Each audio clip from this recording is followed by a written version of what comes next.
샬롬 평안하십니까? 11월 9일 화요일 큐티 말씀 함께 하도록 하겠습니다. 오늘 함께 나눌 말씀은 누가복음 9장 49절로 62절까지의 말씀, 날마다 주께로 38쪽입니다. 오늘 큐티 가이드 본문의 제목이 다름은 인정하되 틀림은 수정하라 이렇게 되어 있지요. 오늘의 본문의 말씀은 크게 이 세 부분으로 나누어질 것 같습니다. 49절과 50절의 말씀은 포용이 무엇인지 예수님께서 말씀하시고, 이어지는 51절부터 56절까지는 이제 마지막으로 예수님께서 갈릴리에서 예루살렘으로 가시는 길에 사마리아를 거쳐 가고자 했지만 그 사람들이 거절했던 모습이 나오고, 마지막 57절로 62절까지의 말씀에서는 예수 그리스도를 따르는 이 제자도에 대한 부분이 나오고 있습니다. 내용 관찰과 연구와 묵상, 삶의 적용 문제를 함께 보도록 하겠습니다. 1번 내용 관찰입니다. 제자들이 주의 이름으로 귀신을 내쫓은 사람을 금한 이유가 무엇입니까? 49절에 보면 이렇게 말씀하고 있습니다.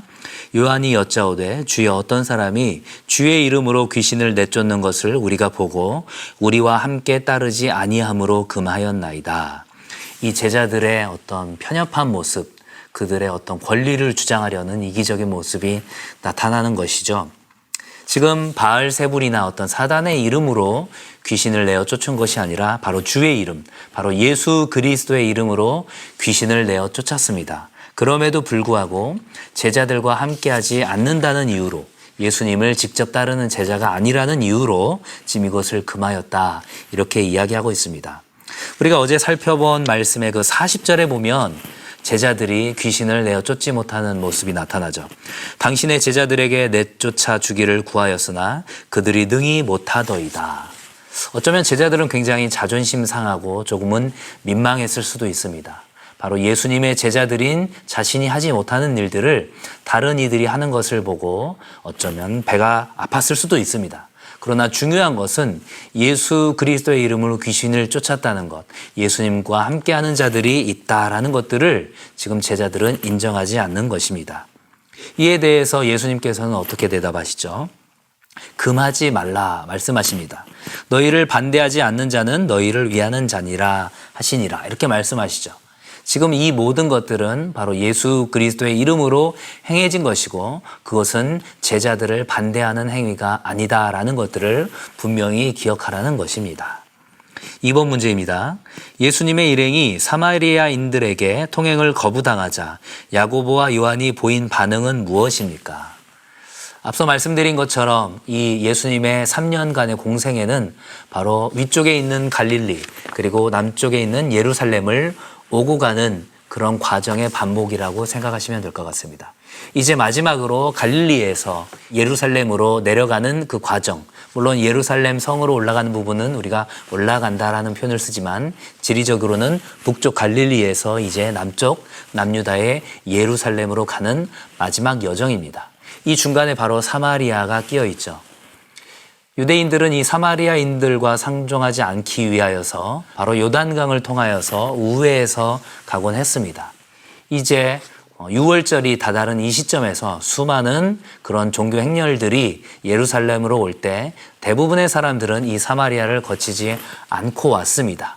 그렇기 때문에 예수님을 포함한 13명이나 되는 이 유대인들이 그런 종교적인 행렬을 위해서 사마리아에 오는 것을 사마리아인들이 막았던 것은 어쩌면 너무나도 당연한 일일 것입니다.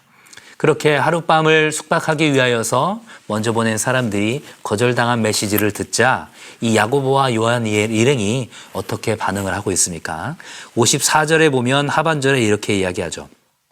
주여 우리가 불을 명하여 하늘로부터 내려 저들을 멸하라 하기를 원하시나이까? 예수님과 그의 일행들을 거부했던 이 사마리아인들에게 하늘에서 불을 내려달라, 지금 이렇게 이야기를 하고 있습니다. 이 역시도 예수님께서는 그것들을 거절하시죠.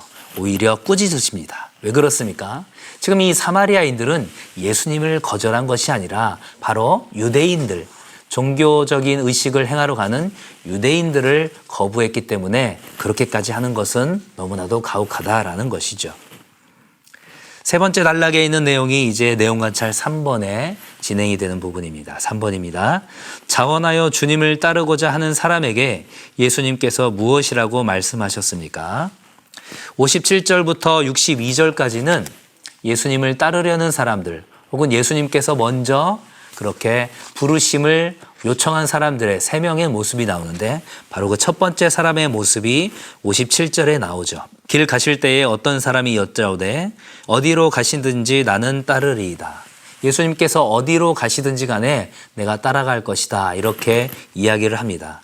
그에 대한 예수님의 대답은 어떻습니까? 58절에 보시면 예수께서 이르시되 여우도 굴이 있고 공중의 새도 집이 있으되 인자는 머리 둘 곳이 없도다 하시고, 예수님을 따르는 삶은 평안하고 안락한 삶이 아니라 계속해서 이동을 해야 하는 정말로 영적인 나그네와 같은 삶이다. 이것을 내가 정말로 감당할 수 있겠느냐라고 지금 물어보시는 겁니다. 예수님을 따르기 위해서 지불해야 될 대가를 지불해야 할 그 희생을 기꺼이 감내할 준비가 되어 있는가, 마음의 준비가 되어 있는가라는 것을 다시 물어보고 있는 것입니다. 이 첫 번째로 주님을 따르려고 했던 사람이 이 이야기를 듣고 예수님을 따라갔는지 아니면 떠났는지에 대해서는 우리가 알 수가 없습니다. 두 번째, 세 번째 사람도 마찬가지요. 그 모든 것들을 통하여서 하나님께서 이 예수님과의 이 대화를 통하여서 하고 싶은 메시지가 무엇일까요? 바로 4번의 연구와 묵상을 통해서 좀 더 얘기해 보도록 하겠습니다. 4번입니다. 하나님 나라에 합당한 제자는 어떤 사람이어야 하는지 묵상해 봅시다. 바로 이 57절부터 62절까지 예수님께서는 세 명과의 대화를 하십니다. 첫 번째 내용을 우리가 내용관찰 3번에서 살펴보았고요. 두 번째 사람은 어떻게 이야기합니까?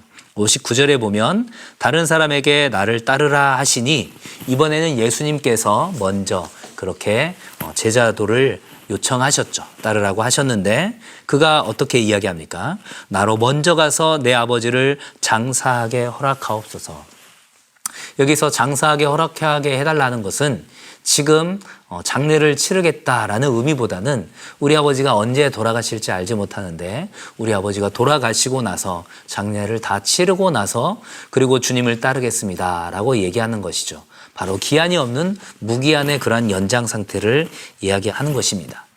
이 모든 상황에 대하여서 죽은 자들로 자기의 죽은 자들을 장사하게 하라 이렇게 얘기합니다. 영적인 것에 관심이 없고 현세적인 것에만 관심이 있는, 그렇게 육체적인 일에 매여서 살아가는 그 사람들은 그들에게 그들의 일을 맡기고 너는 나를 따를 것이라 이렇게 이야기하고 있습니다. 세 번째 부류의 사람은 어떻습니까? 61절에 보면 주여 내가 주를 따르겠나이다마는 나로 먼저 내 가족을 작별하게 허락하소서. 엘리사와 같은 경우에는 가족들에게 작별 인사를 허락하였지만 지금 예수님께서는 이 상황의 긴박함을 더욱더 강조시키시죠. 이제 예수님은 어떻습니까? 갈릴리에서 예루살렘으로 가는 마지막 행렬을 앞두고 있습니다. 바로 그것은 십자가의 길이었던 것이죠. 이 복음의 긴박성, 그리고 이 십자가 사역의 긴박성을 과연 이 제자가 알고 있는가라는 것들을 강조하기 위하여서 62절의 예를 들어서 말씀하십니다. 손에 쟁기를 잡고 뒤를 돌아보는 자는 하나님의 나라에 합당하지 아니하니라. 손에 쟁기를 잡았으면 그 쟁기를 통하여서 온전히 밭을 갈기 위해서 바로 앞을 보아야 한다라는 것이죠. 뒤의 것을 생각하는 것이 아니라, 세상의 것을 생각하는 것이 아니라 하나님 나라의 복음이 선포되는 것에 모든 초점을 맞추어야 한다라는 그런 강조의 의미입니다.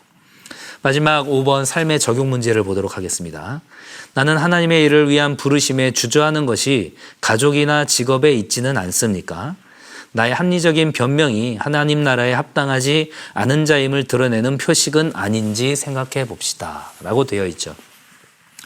우리가 이 본문을 보면서 오해하지 말아야 할 것은 예수님께서 원하시는 것이 지금에 있는 모든 그 생활들을 모두 접고 지금 예수님을 따르라는 것이 아닙니다.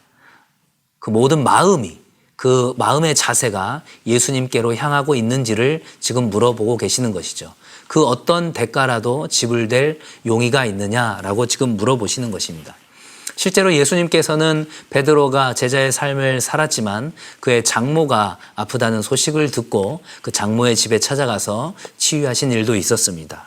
지금 예수님께서 말씀하시는 것은 부분적인 헌신, 절반의 헌신이 아니라 전적인 헌신, 전적인 마음, 전심의 그 헌신을 지금 요구하고 계시는 것입니다.